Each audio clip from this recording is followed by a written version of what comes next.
सिद्धार्थनगर जनपद के थाना खेसराहा क्षेत्र में ग्राम गेगटा में बीती रात एक वृद्ध की निर्मम हत्या के मामले का पुलिस ने 48 घंटे के भीतर ही खुलासा कर दिया।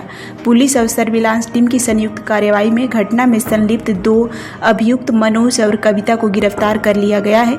पुलिस ने उनके कब्जे से हत्या में प्रयुक्त पत्थर, अभियुक्त का जूता और एक महत्वपूर्ण साक्ष्य भी बरामद किए हैं। बताया जा रहा है कि मृतक शिवपूजन लोधी की हत्या उसके ही दामाद और पुत्री ने मिलकर की थी।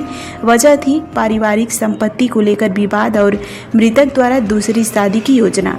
पुलिस अधीक्षक डॉक्टर अभिषेक महाजन के निर्देश पर गठित टीम ने वैज्ञानिक व इलेक्ट्रॉनिक साक्ष्यों के आधार पर घटना का संकलन सफल अनावरण किया। पूछताछ में दोनों अभियुक्तों ने जुर्म कबूलते हुए बताया कि उन्होंने संपत्ति हड़पने की नीयत से इस जघन्य वारदात को अंजाम दिया। घटना की गंभीरता को देखते हुए पुलिस अधिकारियों ने मौके का निरीक्षण कर तत्काल प्रभाव से कार्रवाई की थी। अब विधिक कार्रवाई कर आरोपियों को न्यायालय में पेश करने की तैयारी में जुट गई है।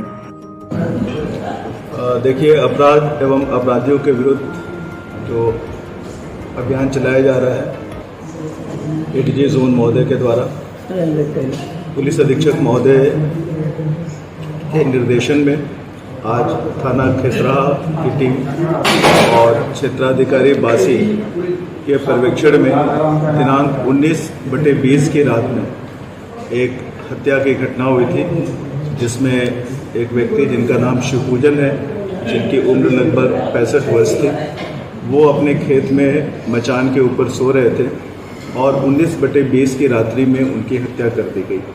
आज उक्त घटना का अनावरण करते हुए घटना में संलिप्त 2 अभियुक्तों की गिरफ्तारी हुई है और जो 2 अभियुक्त जो हमने गिरफ्तार किया है उनके नाम है मनोज और एक महिला है जिसका नाम है कविता।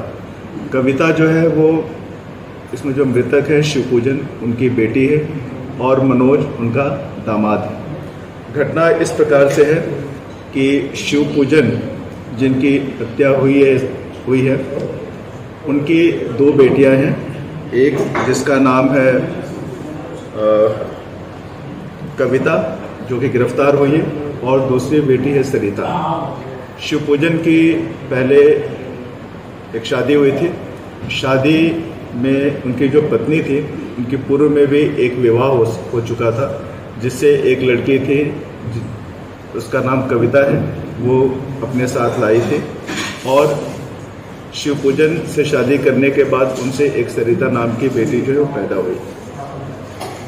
लड़की की शादी हो गई थी और शिवपूजन अकेले रहते थे अपनी बेटी के साथ। और शिवपूजन के बारे में जो अभियुक्त गण है उनको ये पता चला कि शिवपूजन के पास लगभग 3.5 बीघे उनके पास ज़मीन है और वो ज़मीन को बेचना चाहते हैं और दूसरी शादी करना चाहते हैं। तो अभियुक्त गण को ऐसा लगा कि अगर उनके पिता के द्वारा या ससुर के द्वारा अगर दूसरी शादी अगर की गई तो ज़मीन उनके हाथ से निकल सकता है और अगर ज़मीन बेच देते हैं तो भी उन्हें कुछ नहीं मिलेगा।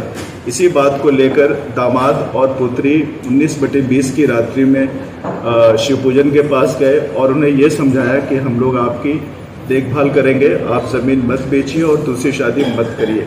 लेकिन जो इसमें मृतक है शिवपूजन वो इनकी बात नहीं माने। इसी बात को लेकर दोनों में वाद विवाद हुआ और दोनों ने मिलकर शिवपूजन की हत्या कर दी।